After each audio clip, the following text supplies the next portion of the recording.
overall battle system. We are charging on through the interviews from the media tour. These were all filmed and were shared back in October, post-embargo. We then had a live letter, which announced our delay. We've had the patch notes come out. We know a lot, and these are coming out on YouTube after Endwalker has gone live. They will not have Endwalker content in them. I'm recording them in the gap between Shadowbringers and Endwalker on the dead day that we can all share together. So, let's jump in. Massively Overpowered is going to say, what leads a team to make the choice between small changes to an existing job or large changes to an existing job? Now, there's a couple of major reasons that a job needs changes. Oftentimes, they coincide. The first and most obvious reason is that the changes are when there's a lot of feedback that an existing rotation is confusing or unpleasant to play. The less obvious reasons are when technical limitations for a job's programming start affecting the way the job is developed, which is actually something that Summoner was experiencing. Some elements related to technical behind-the-scenes implementations that may not have been obvious to outside observers, for example, are the subroutines responsible for ninja mudras, and they were completely replaced during Shadowbringers, but that was invisible on the player side. Which is fascinating. Remember back in 4.4, they actually changed the companion system at no effect to us. And I think that probably had to do with them trying to set aside AI use for what game became the trust system.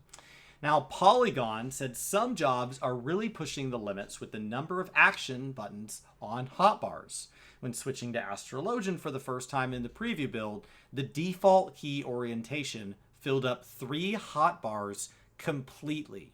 Keep in mind, there are things you might want on your bar that are not in default when you first boot up a job, if you ever used a job boost or when we go to things like this and it just fills them. So that's a big deal. Now, Yoshi says that they have determined there is an upper limit on how many buttons can be assigned to a hotbar. But the difficulty with designing healers over DPS is something where hotbars really need to be in mind. For a healer, there's not a particular hard line rule for things like combos, and so it doesn't work the exact same.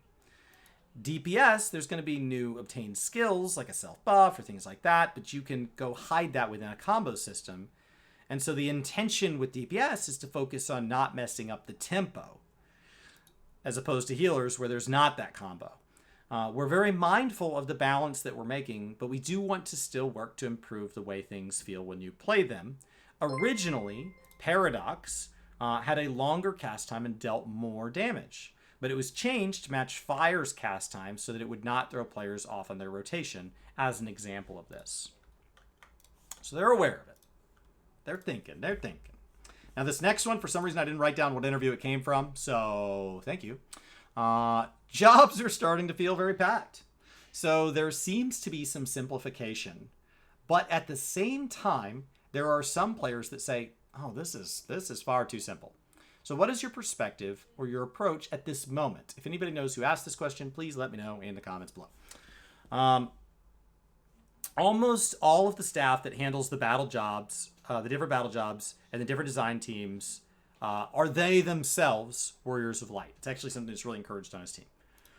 For somebody who continually plays one job and kind of concentrates on that as their specialty, that gap from 80 to 90, they really want something that's a little more robust, right?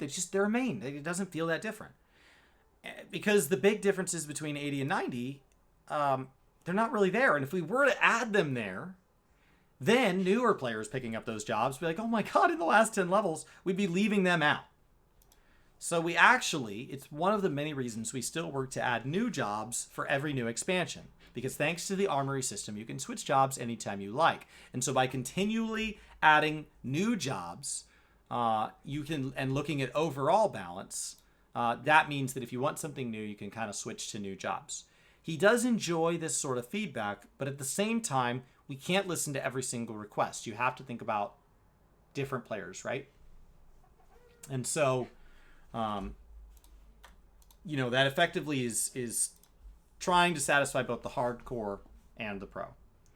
Now, Mr. Happy says, are there plans to see pre-pulls, such as perfect balance, are they going to adjust that? Because it seems like they made an effort to limit pre-pulls, but he already, at the time, he could already tell they're already going to exist. The answer is why they are the way they are. They don't picture... He's like, the answer is yes. I mean, they are this way with that in mind. They don't think all jobs need to be best at the opening.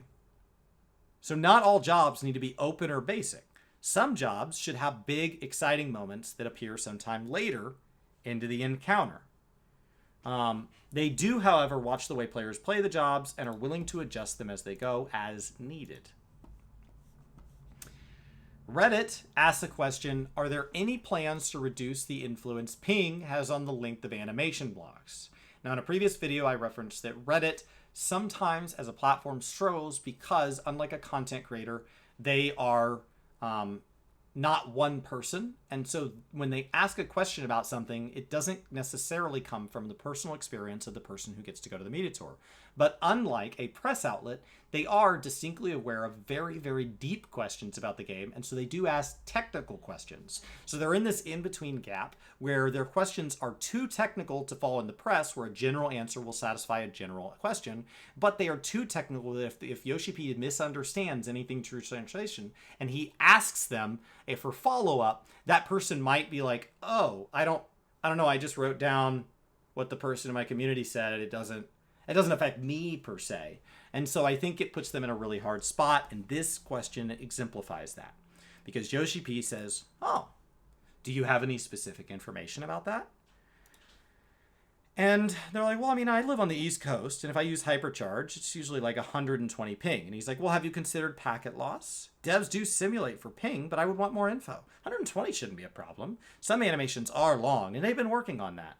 And so I think it ultimately became a, well, it's not me per se. It's not me. And so I think it became a little bit of a, I think they were asking like, I have a little bit of this problem, and I think a lot of people have this problem. And then when he tried to hone in, there wasn't really any ability to follow up on that. And so that's just one of the difficulties of the formats around this. Now, Reddit went on to ask that are there any plans to, with the change of jobs like Summoner, how do you deal with balancing old ultimates? Keeping in mind that new jobs also get to go in there. What are the plans for future ultimate content? Now, in the past, they have said they do work to try to preserve ultimates reasonably, but, you know, I mean, the game's come a long way. So at some point, you can't be constricted by everything you've ever done. He said, we really don't think of it that way. We don't think of it as designing for that.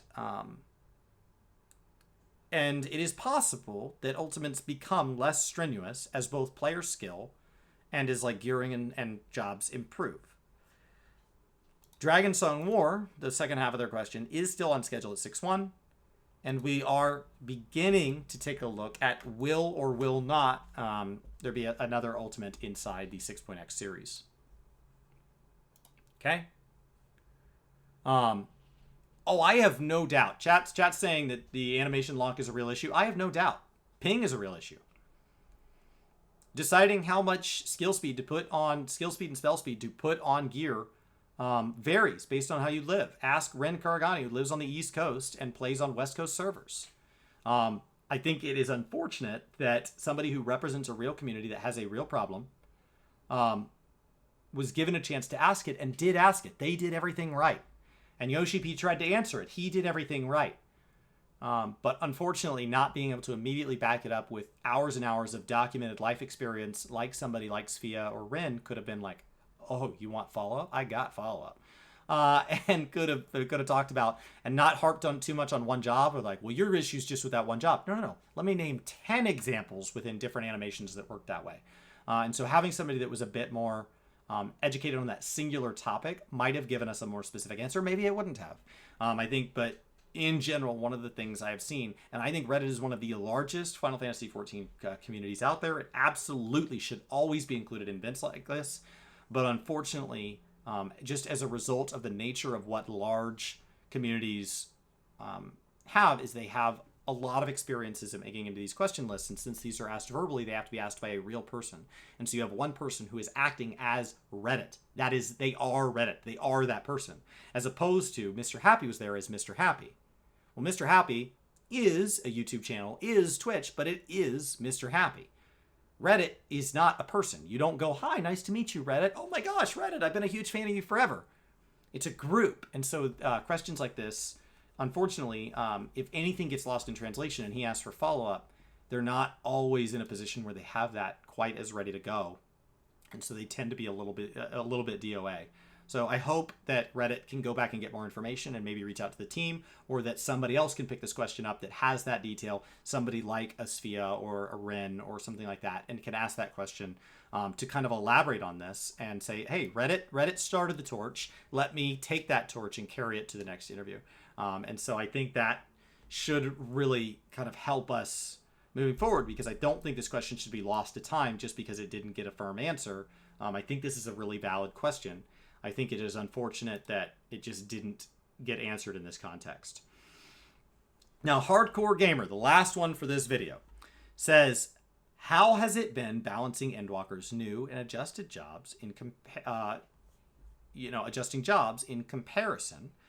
And what do you normally look at when balancing jobs? Do you consider older, still relevant content such as elements, or do you primarily look at new content? So a very good question to follow up on the second half of theirs. And they say, we actually have a testing program that allows for these rotations to be done automatically and continuously hit the striking dummies. We evaluate how we do that so that we make so that we can equally attribute the tanks and things like that and make sure that they're well balanced. And then after the tanks are done, we look at melee DPS. Then, for example, we start looking at how, once we've worked through all the jobs, we look at, okay, now how do all the jobs work with party members? And that allows us to look at the total DPS dealt as a party and make sure that it is well balanced, regardless of what jobs are in it, because all jobs are valid. And after that, the raw numbers have been hammered out. We go then look at it in the context of content. We then continue to refine and tweak until the very last minute, which is why we got preliminary patch notes when the Shadowbringer servers were still live, and we got firm patch notes 30 minutes after they went offline. Not to mention, they don't want, let's just leave it as close to the expansion drop as possible, because people are inevitably mad about them. So it can only keep people exactly where they were, like wait and see, or unhappy. Nobody's like, I saw the changes and I'm more happy. It's always equal or less. So job changes are just a hard thing to decide when to share. That is the overall battle system changes. There are still several battle system changes that are random. They're a little all over the place. And so that will be in the next video. And I hope that at the time you are watching this, you are enjoying Endwalker.